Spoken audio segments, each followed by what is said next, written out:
இந்தோனேசியாவின் சுமத்ரா தீவில் சக்தி வாய்ந்த நிலநடுக்கம் ஏற்பட்டுள்ளது. இந்த நிலநடுக்கம் ரிக்டர் அளவில் 6.2 ஆக பதிவாகியுள்ளது.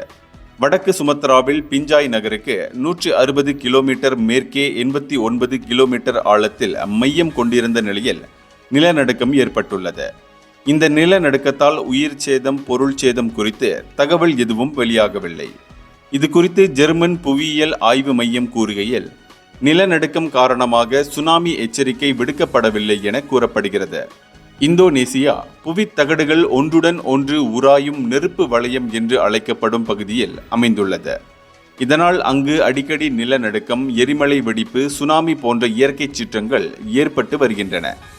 முன்னதாக இந்தோனேசியா அருகே 2004ஆம் ஆண்டு ஏற்பட்ட சக்தி வாய்ந்த நிலநடுக்கத்தால் சுனாமி ஏற்பட்டு இந்தியா உள்ளிட்ட பல்வேறு நாடுகளைச் சேர்ந்த சுமார் 2.3 லட்சம் பேர் உயிரிழந்தது குறிப்பிடத்தக்கது.